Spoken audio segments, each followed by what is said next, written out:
We are watching for the latest on trade talks with the U.S. and whether Prime Minister Mark Carney will speak directly to U.S. President Donald Trump.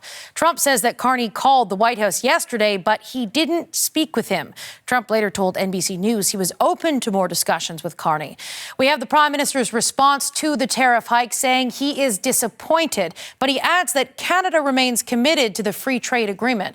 Meanwhile, Ontario Premier Doug Ford is recommending a sharp response to Trump's move.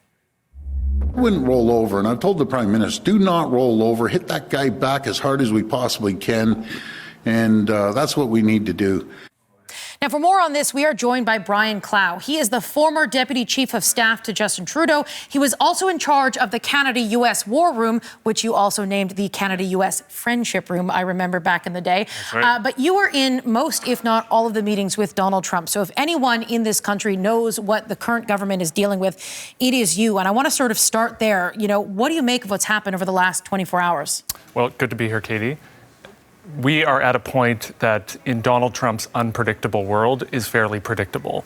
Deadlines get set, we get to this point, we find ourselves in chaos, and we're in the moment right now. We don't know what the next few days will bring, and we're just gonna have to take things hour by hour.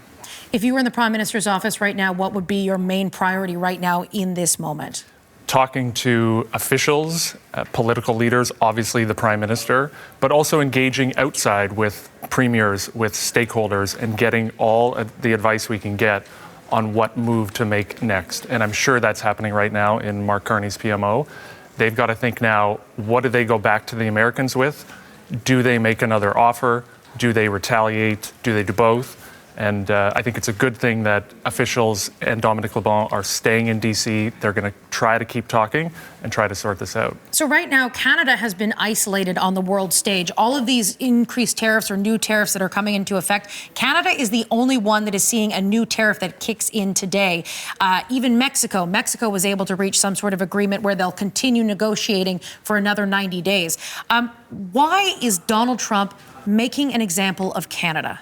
I think it's two things. One, clearly he's bothered by Canada standing up for itself and retaliating. And I will make a note here. It is disappointing that only two countries, Canada and China, did stand up to this president. And it's part of the reason we're in the problem we're in right now. Other countries, the EU, Mexico, Japan, did not choose to retaliate, did not choose to stand up to this president. And I think the world made a mistake a few months ago by making that choice. So right now, Donald Trump is in a position where he can pick on Canada, make an example of us, and send a message to every other country.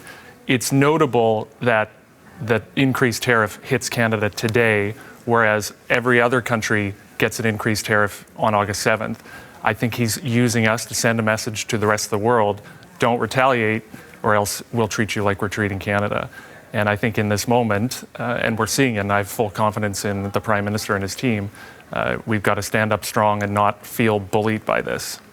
Do you think that when Prime Minister Justin Trudeau first made that announcement that Canada would retaliate, and we know that during the NAFTA negotiations, when Donald Trump imposed certain sectoral tariffs back during that negotiation process, Canada did stand up, that Canada did impose retaliatory tariffs, so that when these new tariffs were threatened, I don't think it was a surprise to the Canadian people that Canada would fight back and would put those new tariffs on, retaliatory tariffs on. But in hindsight, seeing how Donald Trump is behaving now and really punishing countries that stand up, was it a mistake for Justin Trudeau to put those retaliatory tariffs on in the first place? No, and it was the right thing to do in the first term. It worked. It got the U.S. president to back off.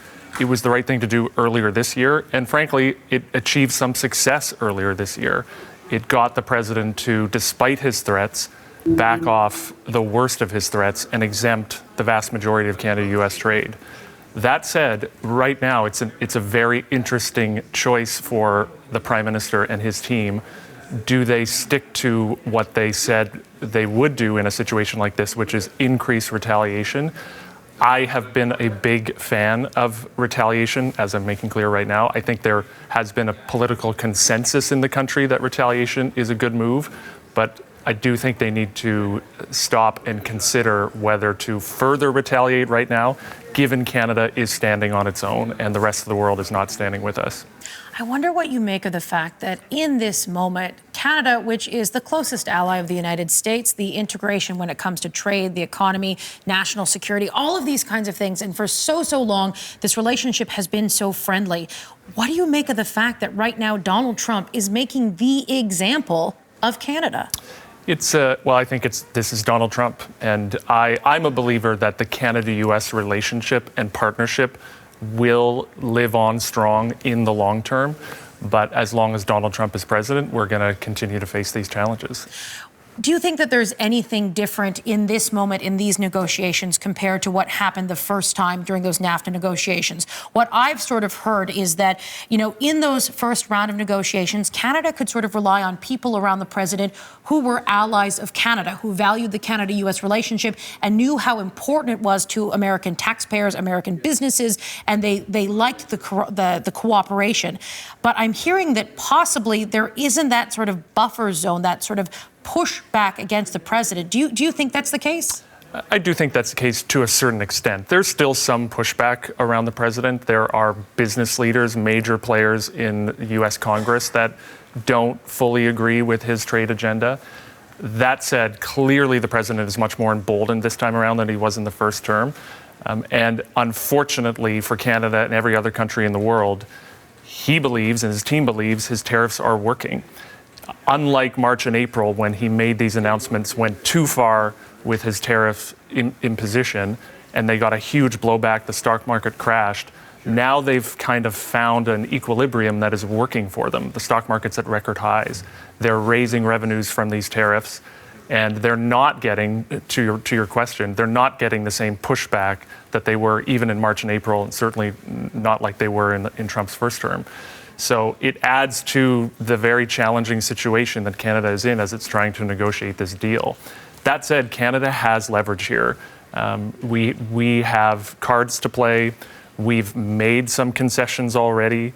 The border spending, for example, that we did was something the Americans wanted. The increased defense spending that we did, we should be able to get some credit for that.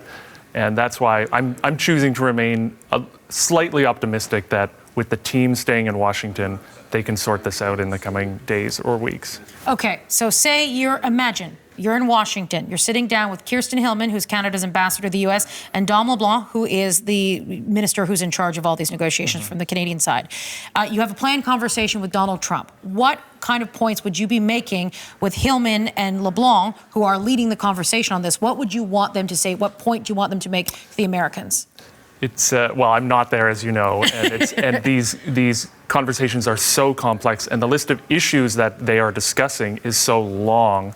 It's hard to say what is the one thing that might be a breakthrough. But part one, try to get credit for what we've already done. The defense spending I just mentioned, it's huge. It's something the Americans have wanted us to do for a long time. We're now committed to it. We should get credit for that from the Americans. And also, on everything else, steel, aluminum, autos, is there some sort of landing zone where maybe there's one more step toward the American ask that we can take, that we can live with, that can close this deal? But that said, we can only go so far. And to me, it is the Carney government deserves some credit for not just giving in to everything Donald Trump has asked for, unlike some of our partners around the world who I think I would use the word cave to Donald Trump. My last question to you, and we're running out of time here, but if Canada makes, whether it's a concession or puts something up that might make Donald Trump sort of get back on side, do you think there is the political attitude among Canadians, among voters, to see the Canadian government do something that might be good for Donald Trump, given all the pain and the 51st state rhetoric? Canadians are angry. Do you think there is the political space among the Canadian population to see the federal government do something that could be, seen as conciliatory to the Trump administration? Well, this is exactly the balance that the Prime Minister and his team will be grappling with right now. I do think Canadians are willing to give some space to the Prime Minister to do some of the things the President may be asking for, but not too much. Okay. Okay, Brian, we're going to leave the conversation there. We could chat all day. Brian Clow, who is the former Deputy Chief of Staff for Justin Trudeau, thank you.